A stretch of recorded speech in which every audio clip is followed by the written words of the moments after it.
महाभारत। क्यों इस ऋषि ने मछुआरे की बेटी से मिलन के लिए दिन में ही कर दी रात, इसके बाद भी कैसे कुंवारी रही वो।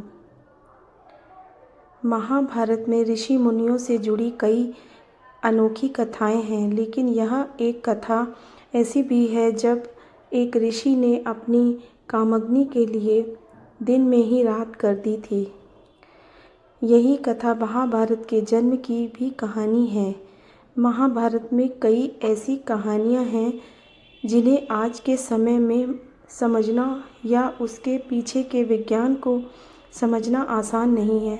ऐसी ही एक कथा है ऋषि पराशर से जुड़ी, जो एक मछुआरे की बेटी की सुंदरता पर कुछ ऐसे मोहित हुए कि इससे मिलन करने के लिए उन्होंने दिन में ही रात कर दी।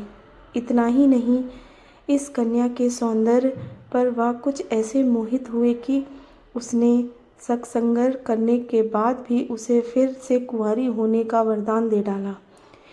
यही कथा महाभारत के जन्म की भी कहानी है। आइए आपको बताते हैं कि इस कथा के बारे में। मत्स्यगंधा के सौंदर्यवान चेहरे पर मोहित हुए तेजस्वी ऋषि पराशर तीर्थ यात्रा पर निकले थे। घूमते हुए वे यमुना के पावन तट पर आए और एक मछुआरे से नदी के उस पार पहुंचने के लिए कहा।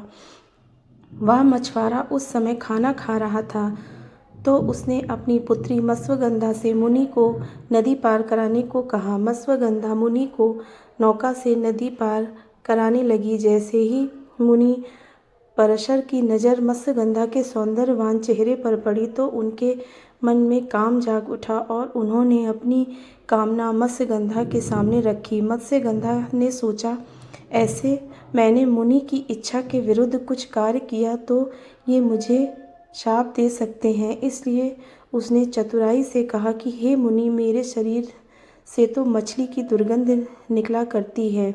मुझे देखकर आपके मन में यह काम भाव कैसे उत्पन्न हो गया। मुनि चुप रहे।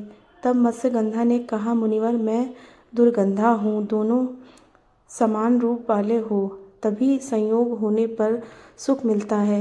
मुनि पराशर की नज़र मत्स्यगंधा के सौंदर्यवान चेहरे पर पड़ी तो उनके मन में काम जाग उठा। अभी दिन है। सुनते ही यमुना तट पर हुई रात। पराशर ऋषि ने अपने तपोबल से मत्स्यगंधा को कस्तूरी की सुगंध वाली बना दिया और उसका नाम सत्यवती रख दिया। ऐसे में सत्यवती ने उन्हें याद दिलाया कि अभी दिन है तो उनका मिलन संभव नहीं है। पर तभी पराशर मुनि ने अपने पुण्य के प्रभाव से कोहरा उत्पन्न कर दिया, जिससे तट पर अंधेरा छा गया। लगा मानो दिन में ही रात हो गई है। लेकिन सत्यवती एक कन्या है और वे जानती थी कि यह सही नहीं है। उसने कोमल वाणी में प्रार्थना की, प्रियवर, मैं कुंवारी कन्या हूँ। यदि आपके संपर्क से माँ बन गई तो मेरा जीवन नष्ट हो जाएगा। यह सुनते ही पराशर मुनि ने कहा, प्रिय, मैं यह कार्य करने पर भी तुम कन्या ही बनी रहोगी। तुम्हारे कुमार भंग नहीं होगा। सत्यवती के साथ अपनी इच्छा पूरी कर पराशर ऋषि चले गए। सत्यवती ने उन्हें याद दिलाया कि अभी दिन है तो उनका मिलन संभव नहीं है।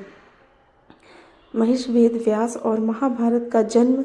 दूसरी तरफ सत्यवती ने यमुना में विकसित हुए एक छोटे से द्वीप पर अपने पुत्र को जन्म दिया। यह जो बच्चा पैदा हुआ यह जन्म से काला था, इसलिए उसका नाम कृष्ण रखा गया और द्वीप पर जन्म लेने के कारण उन्हें कृष्ण द्वापायन कहा जाने लगा। सत्यवती और पराशर ऋषि का यही प्रतापी पुत्र महर्षि वेद व्यास है। आगे चलकर कृष्ण द्वापायन तपस्या में लग गए और द्वापर युग के अंतिम चरण में वेदों का संपादन करने में जुट गए। वेदों का विस्तार करने से उनका एक प्रसिद्ध नाम वेद व्यास पड़ गया। महर्षि वेद व्यास ने ही एक महान महाकाव्य की रचना की जो आगे चलकर महाभारत के नाम से प्रसिद्ध हुआ। वहीं दूसरी तरफ बेटे को द्वीप पर छोड़ने के बाद सत्यवती फिर से कन्याओं की तरह रहने लगी और इस सत्यवती की सुगंध पर राजा शांतनु मोहित हो गए। सत्यवती और शांतनु के चले ही राजा शांतनु के बड़े पुत्र भीष्म ने प्रतिज्ञा ली थी।